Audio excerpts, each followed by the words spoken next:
Hello and welcome. This is Mary Magnuson, and on behalf of the Blandin Foundation, I'd like to welcome you to today's webinar on organizing the community around key broadband topics, creating the right team. This is one in a series of monthly webinars we're offering for our Blandin broadband communities and open to anyone with an interest in using technology to improve community. Before we begin, I'll point to the chat box at the lower left-hand corner of your screen. To interact with us at any time during today's webinar, you can simply type your question or comment into the chat box. And now let's get started. Again, my name is Mary Magnuson, and I work here at Blandin Foundation, and I administer the Blandin Community Broadband Program. Joining me today is Bill Coleman of Community Technology Advisors, who I'm sure many of you know. Bill has been Blandin Foundation's primary broadband program consultant for a number of years.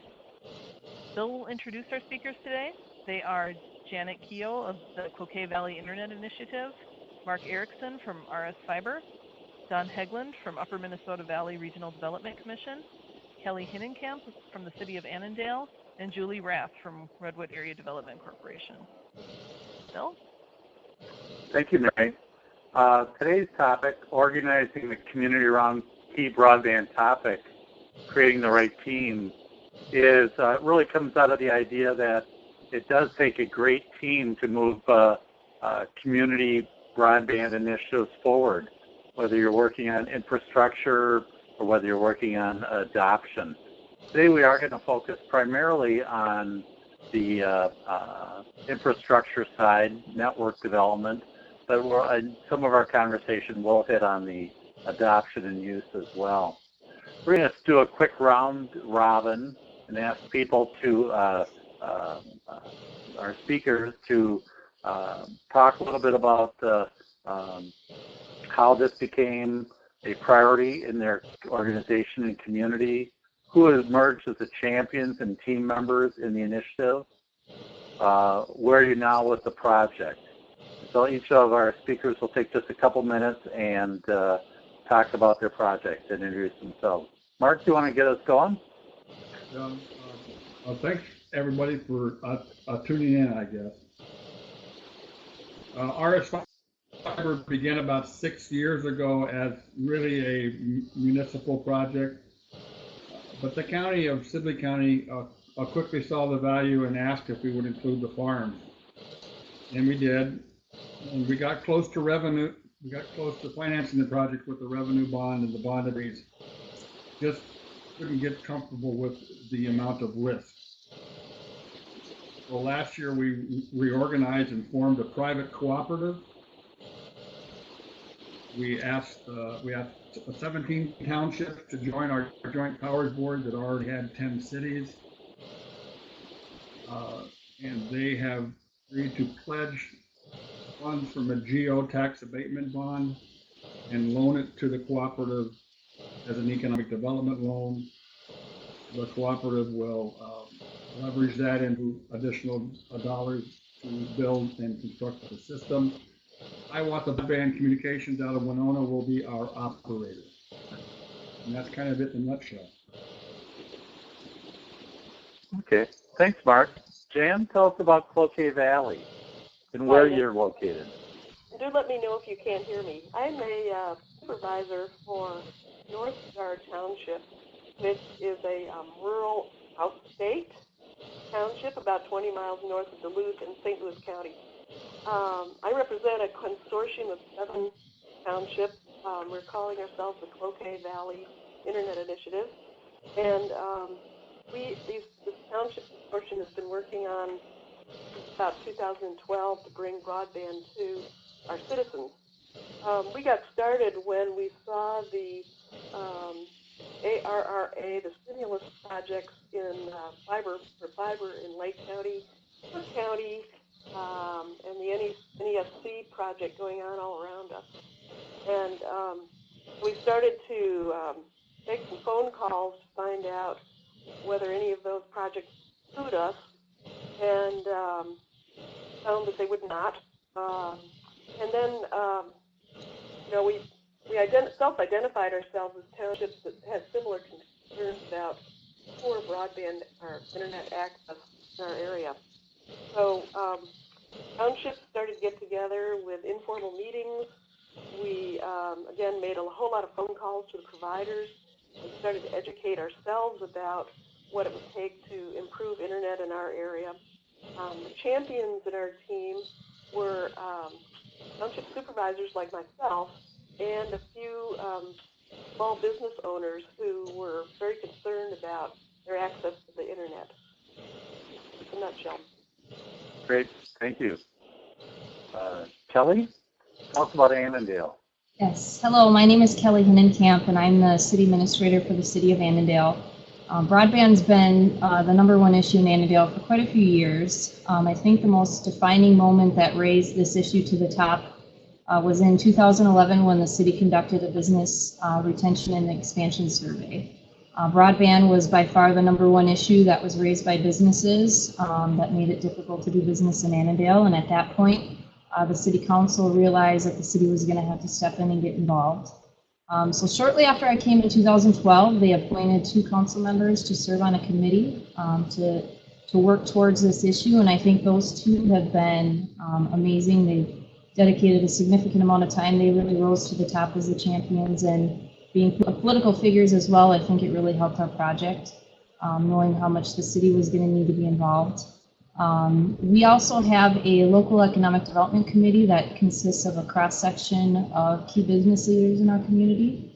And we use that group in somewhat of an advisory fashion to get feedback on the direction that we were going. So that worked really well just to make sure we were staying on track with what the community would support. Our project has really taken shape over the last 6 months. Oops. Or is it just me? Okay. Sorry about that. No, we all heard was that Jan maybe went on hold. No. Oh, you know what? That was me. I'm sorry. I'm working with Julie on something. No problem. I apologize. Okay. No problem. And our project, what I was saying is really taken shape over the last 6 months. We basically are ready to go. We're ready to, we've chosen our approach. We've selected a partner. We basically are just need to secure financing or funding for the project. So that's where we're at today. Okay, thank you. Julie, are you on yet? Julie If not- is not on.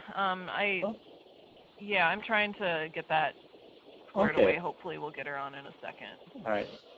Don, tell us about your regional project. Sure. Again, I'm Dawn Hegland. I am the Executive Director for the Upper Minnesota Valley Regional Development Commission. Our office is in Appleton, Minnesota, and we serve 5 rural counties on the western edge of the state. Part of our day-to-day business is working with our cities, counties, townships, school districts, public sector groups. And one of the things we've been hearing about for years really is broadband, and we've been working on convening a lot of entities concerning broadband since maybe the mid-2000s. And we were fortunate to be one of Blandin's Minnesota Intelligent Rural Community partners in 9 and 10, whatever those 2 years are ago. And that really brought a regional group together at that time to look at broadband in our 5-county area. And to this day, some of those conversations continue between economic development professionals, cities and counties, schools. And I would say last summer, in just some of our regular conversations with entities, an idea started to emerge about looking at all the public connections we have in our region already. We have libraries that have their own system, schools that have their own public system, counties and cities have their own connections, and there's a lot of public dollars going in to subsidize and pay for that public network. And so kind of a concept started to arise about what if we created a regional public sector broadband ring in our 5 counties?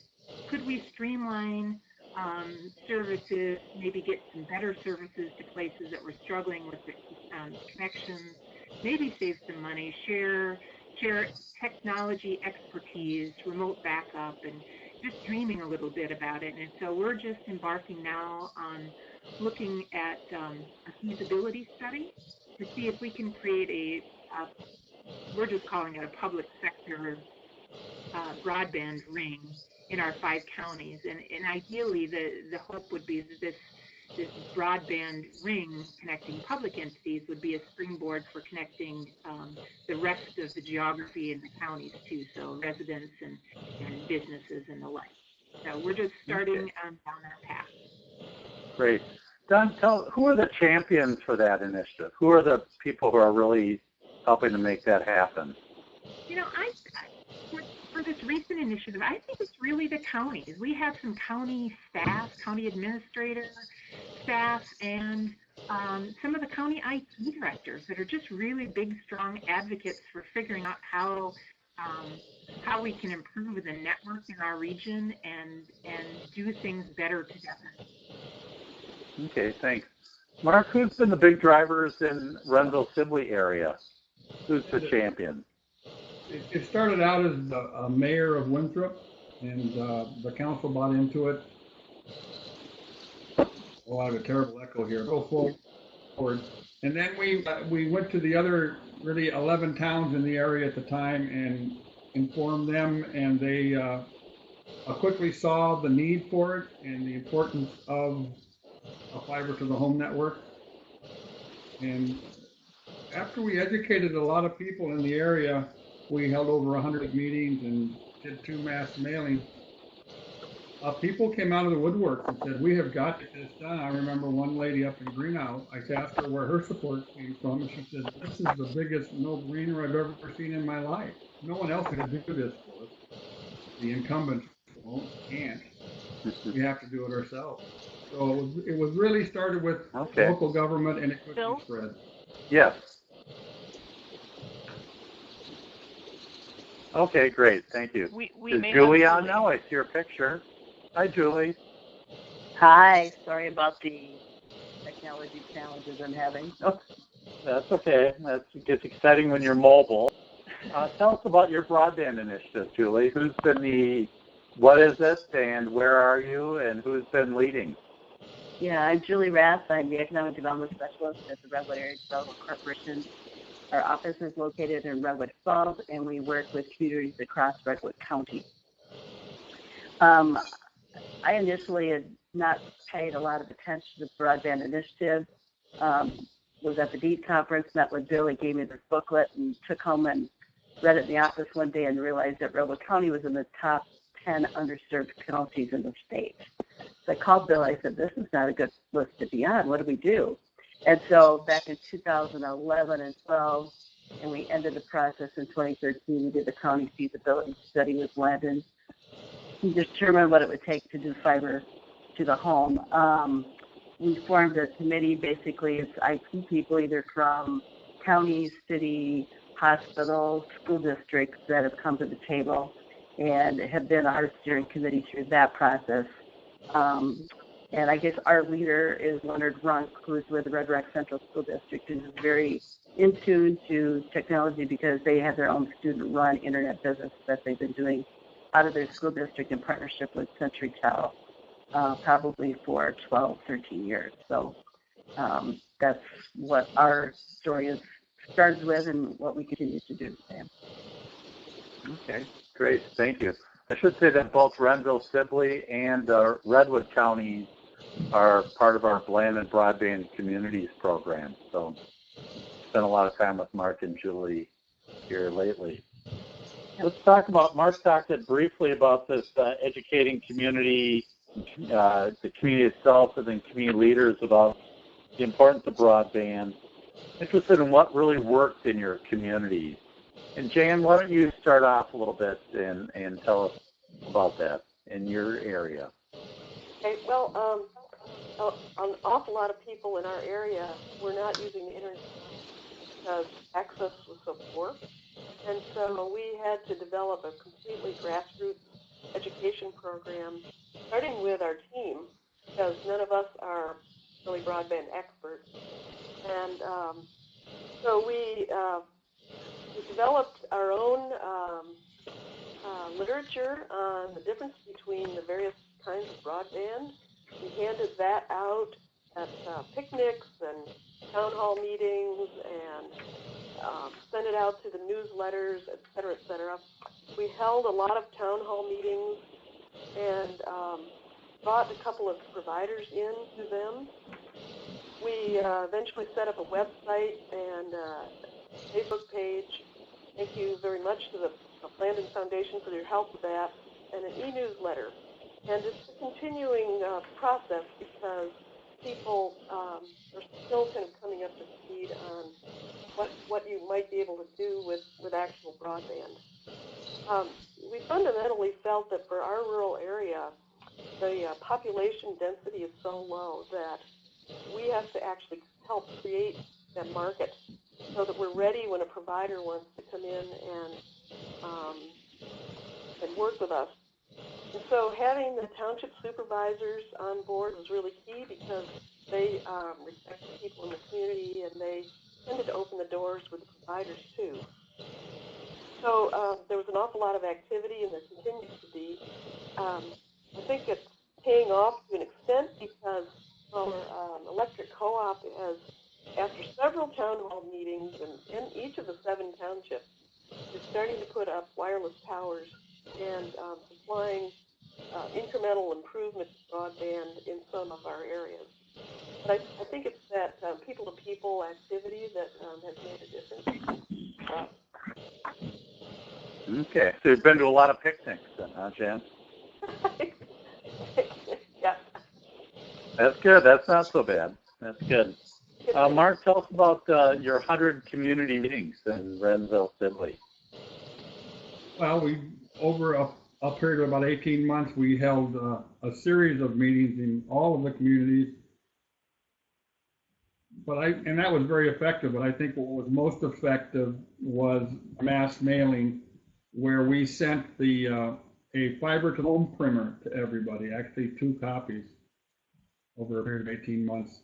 The fiber to the home council in cooperation with the broadband community folks provided us 14,000 copies of a fiber to the home primer at very little cost, and we were able to mail those out. And that really, I think, allowed people to see the opportunity and understand the opportunity. It explained fiber to the home, the technology in very simple terms, what it can do for your city, your school, your hospital. And people came on board pretty quickly. Okay, thank you on that. Julie? Our initiative, we started probably one of the first social media breakfasts in rural Minnesota. Sarah Kuglin is in our community. She has Redwood Valley Technical Solutions. She's been going to the social media breakfast in Minneapolis just to learn more about it. So it was a great benefit to the people that attended, and so she asked if we could start a chapter in Redwood Falls. So we did a whole series of social media breakfasts all of 2012, and we've continued on since that time. There's anywhere from probably 25 to 45, 50 people that attend. And it's held the first Friday of each month. The social media breakfasts are taught by individual businesses. Could be an IT person, could be the social media person, marketing, Facebook, and sharing how it's impacted their business and helped grow their business in their marketplace or their customers that they serve.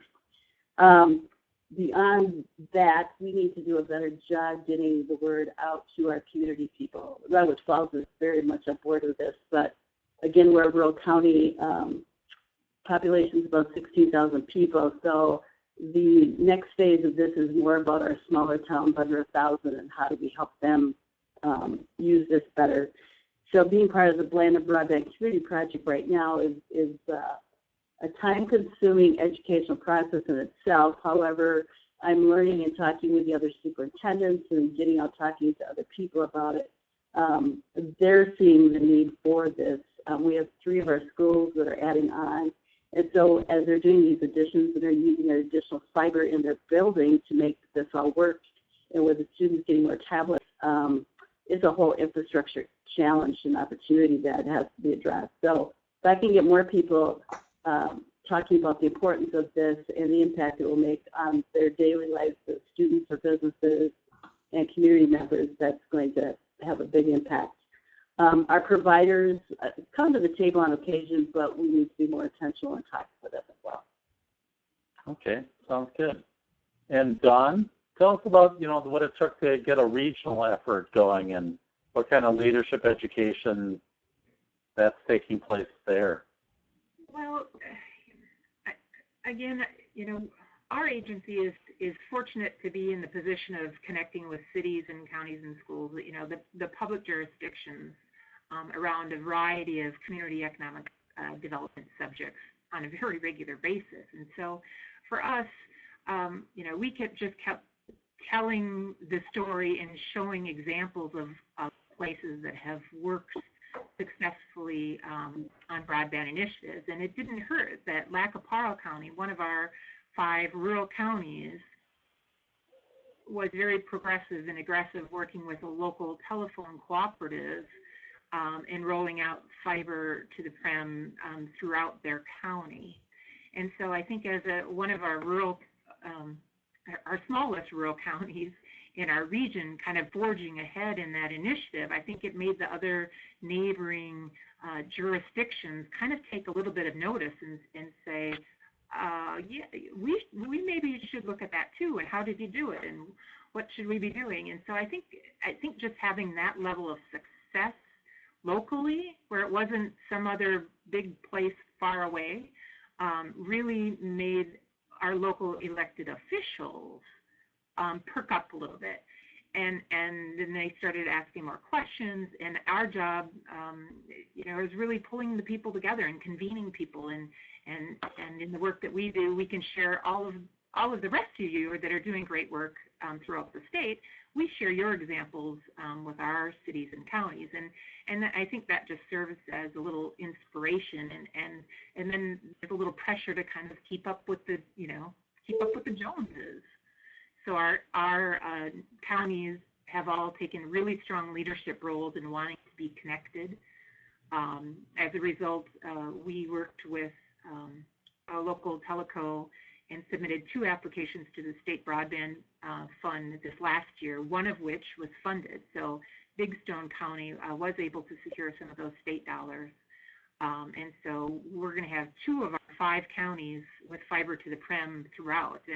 And we're very rural as well. I mean, these are counties that have 7,000 people in the whole county.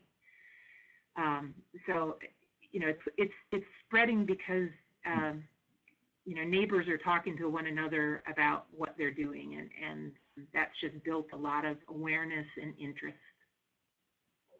Okay, good, thanks. Kelly, you're in the smallest geography. With only one city council to deal with and so on. Tell us about your community education process. I know I was there prior to you being there with the previous administrator for some community meetings.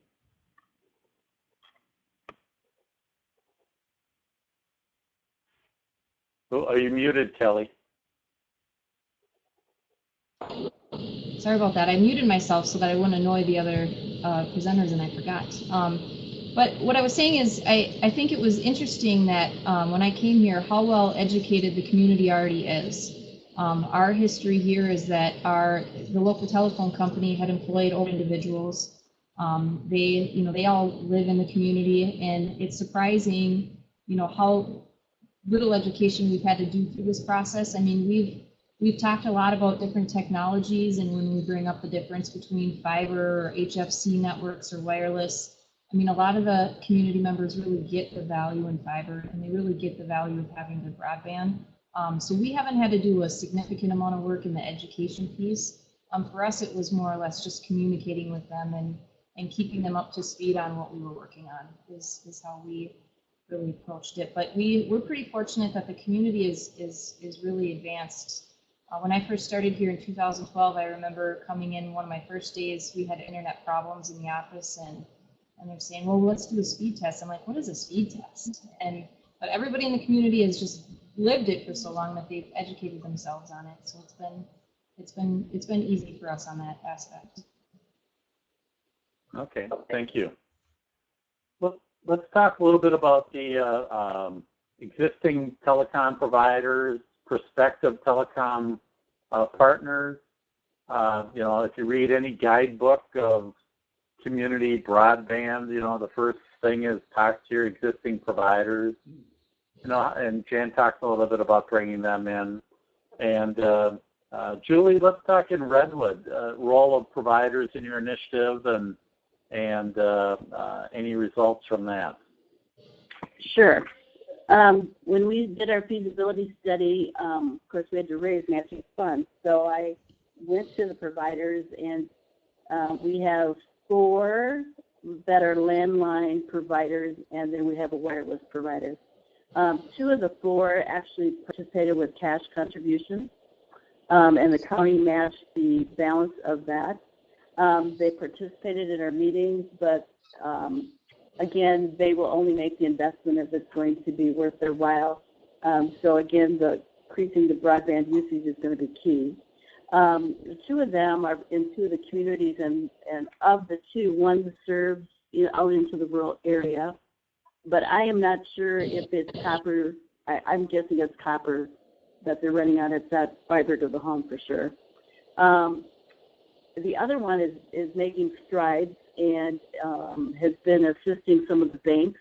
They just did fiber to one of the schools because of the need. It dropped their monthly bill almost $2,000 or $3,000 a month compared to what they were paying for about 10 T1 lines. So they're getting more friendly, I would say, to working with us. Again, it's all about the need and usage. So we want to partner with them as much as we can because they are good business, community-minded people. So. Okay. Thank you. Dawn, what's the role in your area?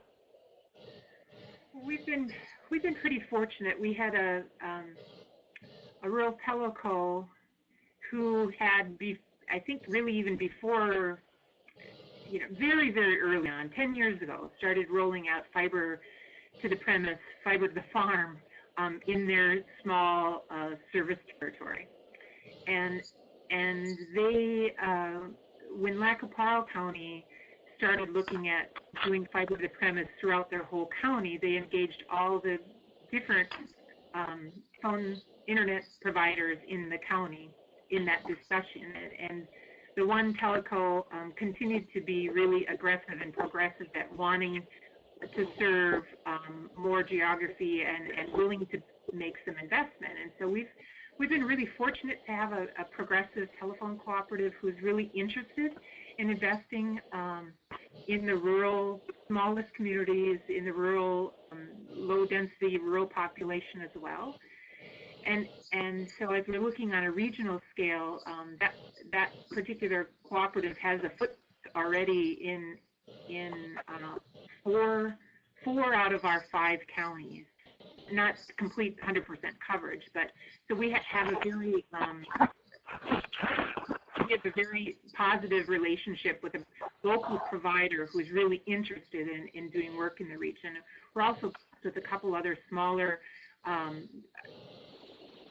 cooperatives that we've been kind of bringing into this new discussion about a regional fiber network, because we realize that with all the different public sector fiber connections, there's lots of different players that are already providing service, connecting those existing public sector entities. And so we're going to be, as part of the feasibility study, we're going to be talking to all of the providers throughout all of the 5 counties, trying to figure out how we can engage them in a network of networks, if you will, to create broadband systems throughout the 5 county areas, and I assume beyond, because their service territories don't end at the county line just because the political geography does. So I'm sure there'll be spill-off into neighboring counties as well. But we've been pretty lucky to have some providers very interested, and we also have a very aggressive wireless provider covering a big part of our region. And so we're just lucky to have some proactive providers. Okay, thank you. And then, Jen, I see you're back in your chair now. So tell us about your discussions with providers. You mentioned that your rural electric is now an internet service provider. What about your incumbent landline company? Well, when we started out, we actually, a small team of us set up individual meetings with all of the providers, including Frontier, CenturyLink, Lake County, Co-op Light and Power, NESC, Paul Bunyan. We had done a little homework. We took a map of our residents with us to try to get them interested. And then, with the help of Ann Tracy and the Blandin Foundation, we set up a community survey where we were able to get a sense of the interest in broadband from our citizens.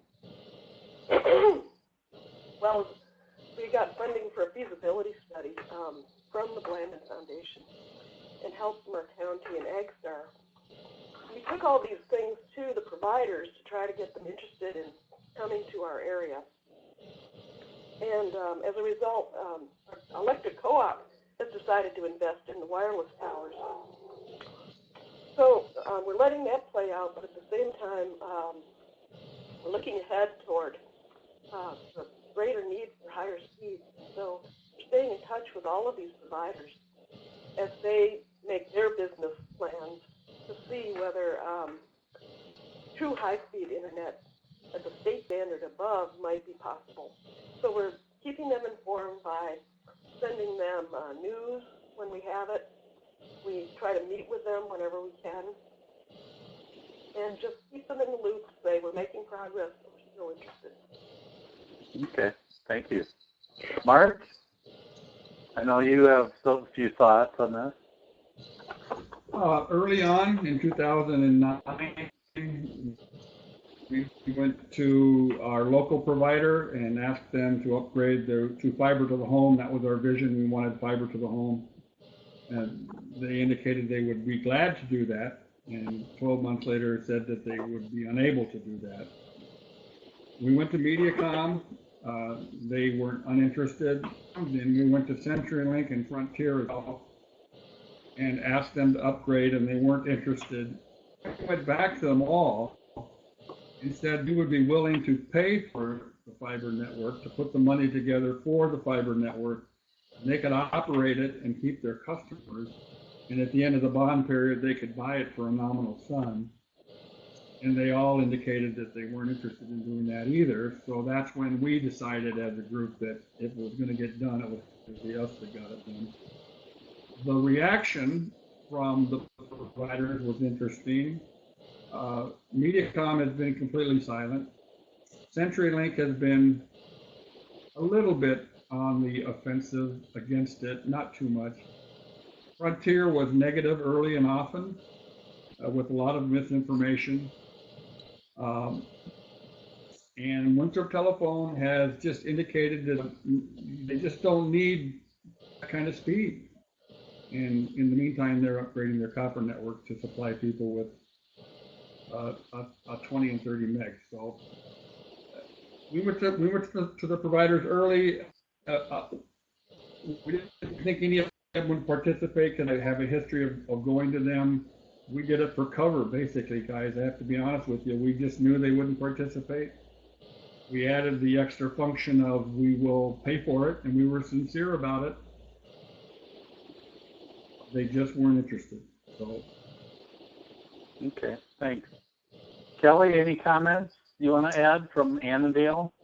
Yeah, you know, our situation it's interesting to hear. It sounds so similar to the others. You always start with your incumbent providers, and we did the same here in Annandale. We have a little different situation. We only have one incumbent provider, Windstream out of Georgia, and ran into very similar problems where they kind of were giving us false hopes of improvements that would be made. And then 7 months later, we have 8 outages in 3 weeks. So after they supposedly had fixed the problem. So we had a lot of those same issues. We brought a lot of different providers to the table early on just to see who would be willing to partner. And Had a lot of the same offers as Mark just mentioned, that what if we build it and you can just operate on it, and ran into some of the same difficulties. So it definitely was working with the existing and potential new service providers is probably one of the most challenging pieces of our project.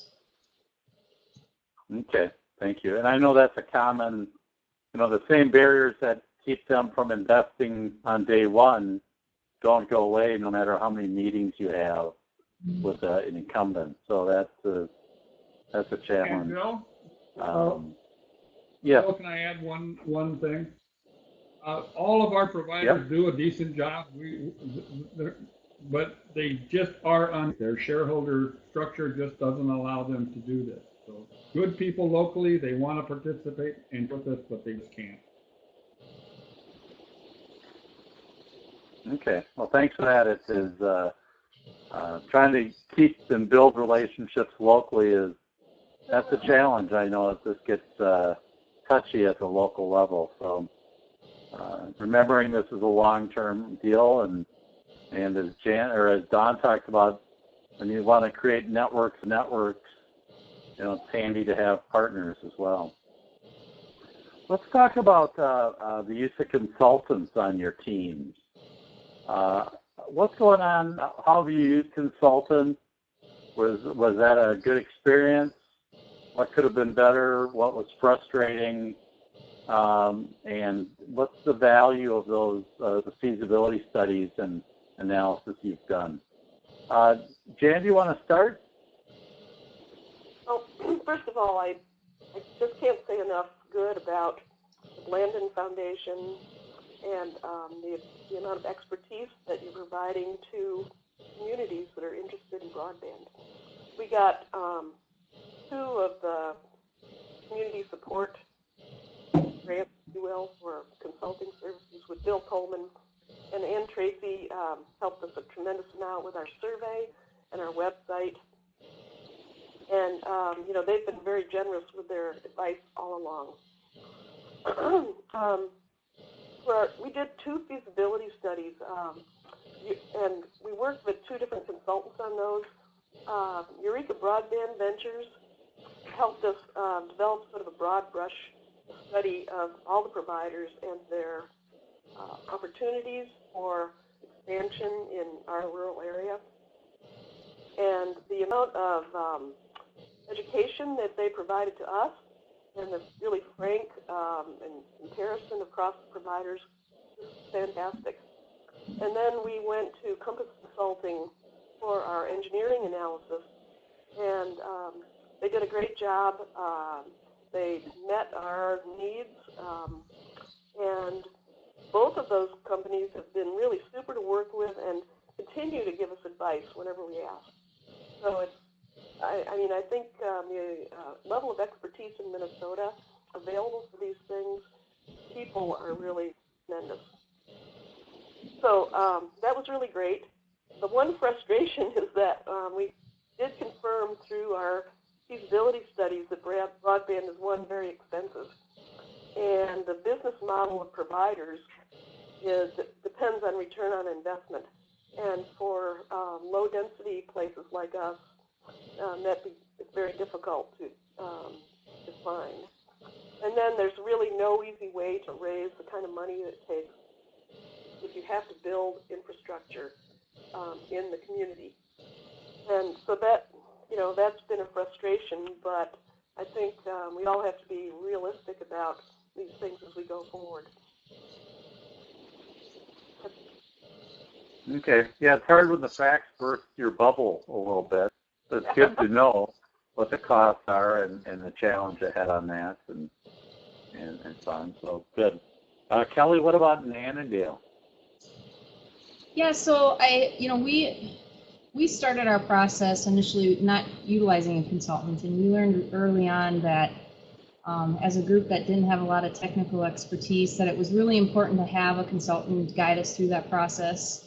As we were meeting with potential providers who started over 2 years ago, calling up MediaCom, calling up Charter, having them come in, wireless providers, we really took the approach that we wanted to explore every option and open every door. And even though I think that made us really well-rounded in our decision-making, as a group that doesn't have a lot of technical expertise, it was extremely frustrating for us to navigate through all the conflicting opinions within the industry. So there's a lot of different opinions about what technology is best and how it can best serve your community. So that was a little bit of a challenge for us.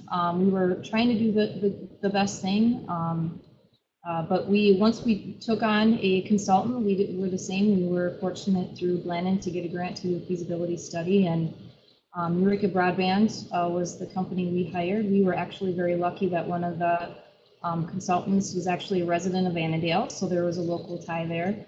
And so we were once we had that guide and once we had that direction, it was definitely significantly easier. The only other thing that we learned, even more specifically now that we're looking at engineers that are going to design the project, is that most of the consultants are tied in some form or fashion to service providers in the industry. And that's, in some ways, it's not necessarily that that's a negative thing. It's just understanding who the consultants' ties are really important. In many ways, it could be a great benefit for you because they're going to have connections in the industry that you don't have as local community leaders. So, we definitely have had, we've been very happy with the consultants we worked with. They've been a great help and they've really put us in the right direction. Okay, great. Mark. We've had a good experience with our consultant. We brought him on board early in 2010.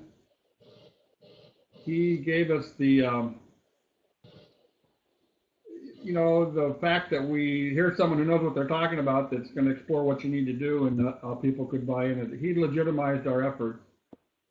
I think it's important to have a consultant who went into this to the phone company out of business. We went into this to bring benefit to our community, and that's the stand that we've taken, and it's the truth. You need someone who's flexible, who can roll with the punches and roll with the changing events. You need someone who's accessible. You also need someone who's affordable, and that can be daunting. We also got a Blandin grant early, and they helped us with the feasibility study. And our county actually matched their grant, and they were an early supporter of the project. The consultant is critical. It needs to fit who you are and what you want to do. And there's a lot of good ones out there, and there's some ones who aren't so good.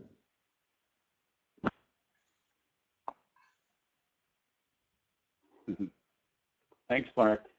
How about Julie? Tell us about your study in Redwood. Yeah, in Redwood County, we put our RFP out. We had 6 consultants respond, gave it to my team, and we all ranked them and came up with the top 3 that we interviewed. We had 2 county commissioners sit in on that process, and that was just a very enlightening process to go through. There's so much to learn in this whole industry. So that being said, the committee recommended 1 consultant, but at the end of the day, all 3 proposals were sent to the county board with the recommendation of who we thought we should hire, and they in turn went ahead and hired the lowest bid. So that was a real frustrating part. And then they went ahead and did the study with us. They hired a contract firm from out of DC, but it was a Minnesota person that actually did our focus groups, and that was a good experience. We had online survey, and we also held 4 focus groups around the county and in the different communities to get input from the public on what their experiences were with the current service they were paying for and receiving, because that's often 2 different things as well. After that result came back and the feasibility study was done, we had our magic number 2, as Jan explained, that the price is often the deterring factor, and it kind of bursts your bubble when you know what that price tag is. And at one point I had an elected official just say to me, this was my frustration because I know how important this is. Just don't even waste any time on that, Julie, because it'll just take care of itself. And so I found that to be very interesting. So the educational part with elected officials, I think, is really key. And just going to the last Blandin Broadband meeting for the 10 counties that are currently in the program to see some elected officials that are really in tune with this, and then others just pull back from it because they don't use the technology themselves, so it's not a priority for them. And so, yeah, that's that process that we went through. And then we did hire a consultant. We had a little bit of our money left because we didn't use the full amount.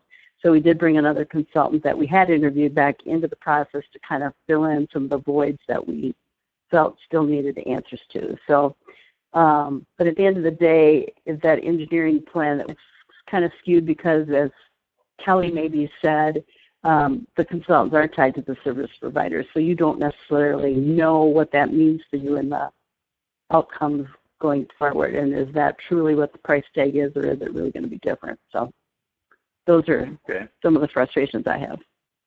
Good, thank you. Don, you guys are just in the process of selecting a consultant, I believe.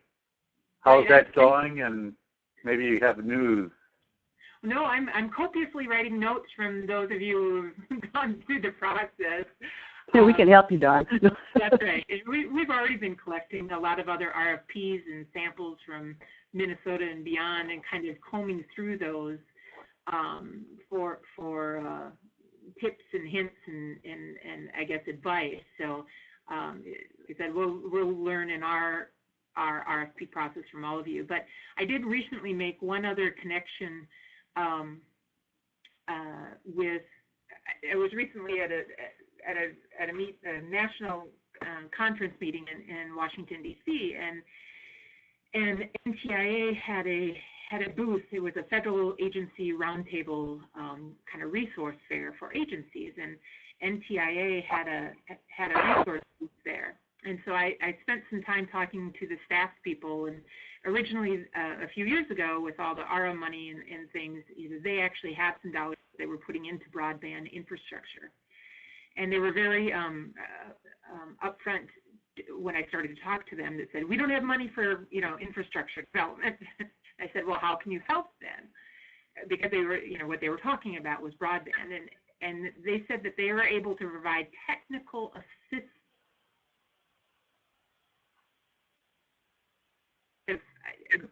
Asked, what does that mean? And we've been engaged in the conversation. This just happened within the last couple of weeks. So we've been having some conversations about. I told them a little bit about the project that we're working on in our region, and kind of asked them how do they think they can help. And really, what they said is they can help. Help us craft the RFP. They can help us come up with a scoring matrix, and provide a lot of other technical advice, perhaps. Again, I don't know what that means yet. We haven't accessed them. We've just had some conversations about what they can provide, but they did mention their kind of technical team is made up of experts that are finance people, IT people, engineers, and so they kind of have a diverse set of eyes that they might be able to help as we're going through the process of doing the feasibility study. So just some good, just recent other assistance that's out there. I don't know what it's going to turn into, but I'm doing their offer of technical assistance. Good deal. Good deal. Well, we've got about 9 minutes left. I don't really see any questions on the chat box. I see there's been some discussion of the fiber to the home primer that Mark referred to. And the Fiber to the Home Council has an excellent community toolkit online, including this primer that they've created. And so I think it's worthwhile for people to go and look at that as information resource. So we've collected a list of consultants who other communities have used. both from here in Minnesota and elsewhere. And so I have that list, and I think Mary will have to try and make that available maybe on the Blandin website. I'm not sure, but it'd be good if we could link that, or people could email me with a request for that. And but are there other questions that people have? And if not, then maybe we'll do a quick round robin again to think, here's your last chance to get some advice around communities trying to assemble that right team to move the community forward. And Kelly, why don't we start with you? Have any closing thoughts?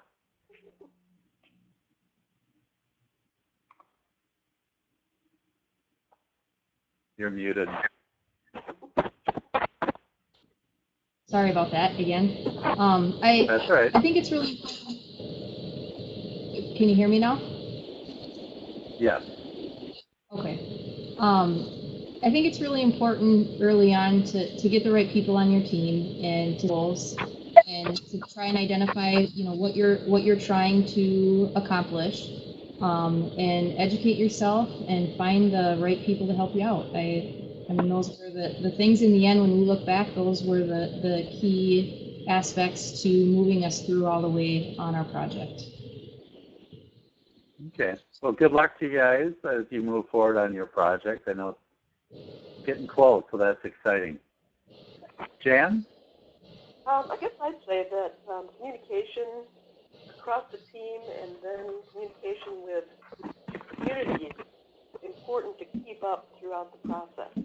And so we're using an e-newsletter right now to send kind of incremental progress to our citizens. But I think it's important to keep the ball rolling internally to keep everybody's enthusiasm up. Okay, thank you. Mark?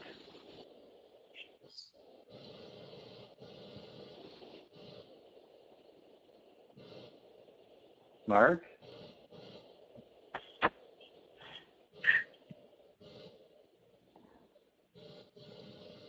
Mark might be gone. How about you, Don? For us, again, working this really from a regional perspective, we have a lot of different players around the table, and it's a little bit challenging, I think, to keep everybody connected and convening, because there are people that just want to look at it. They have different levels of how deep in the weeds they want to get into the details of such a project. So for us, it's really meant creating kind of some subcommittees of pretty technical people, and they've tended to be an economic development professional, it might be a city or a county administrator, it might be a school administrator, but often it falls on that kind of a staff level person that really, whose job kind of involves thinking about these things or working on technology or the budgets. So that's been pretty important for us to find those right champions representing all of the various jurisdictions that we're trying to bring to the table. Okay, thank you. And Julie? Yeah, I just want to publicly thank you, Bill, because without you, I wouldn't be doing any of this. And also to Mary. Thank me or curse me, one of those two things. Pardon? Either thank me or curse me. No, I'm thanking you, and thanks to Blandin and Mary for the financial support to help us delve into this. And then I do agree bringing more of the right people to the table, so it's not just on one person's shoulders, because somebody's got to champion this, but getting the right people to also work on it, not just show up for a meeting and then nobody else is doing the work, that's a big challenge. And everybody is busy, so I don't know how we address that, but just educate more people and keep talking. Okay. Well, thank you for that. About the impact. So you're welcome. We're going to have to call Winthrop and ask them to go wake Mark up, or maybe his screen is just frozen. So, but I think one of the things that we did learn as we listened to our speakers today, who I want to thank for their sharing, is that this is not a 18-month or 24-month process to work on. If you're sitting there with bad telecom services. To get that up and, to organize and to do the analysis and the coalition building and then the design and the construction, that is a multi-year process that is more likely to be 4 years in process, kind of almost at a minimum. And one of the fastest projects I saw was Powell County that had a willing partner, and they did some community building and a feasibility study, and then that's when the federal stimulus dollars were announced and they were ready to go, and they got the money, and then it was built, and that was probably a 4-year process. So that it is not for the faint of heart to tackle these. So I look at you as champions of broadband in Minnesota, the people on this team or this webinar today. So I want to thank you guys for your efforts and congratulate you on the progress to date, and hopefully there'll be more to come. Mary, do you want to close this out? Yes, I would. Thanks again to everyone, Bill, Janet, Julie, Don, Mark, and Kelly for joining us on the webinar today. Our next webinar will be Thursday, May 14th from 3 to 4 p.m. and the topic is partnership models. Thanks everyone for attending and have a great rest of your day. Thank you.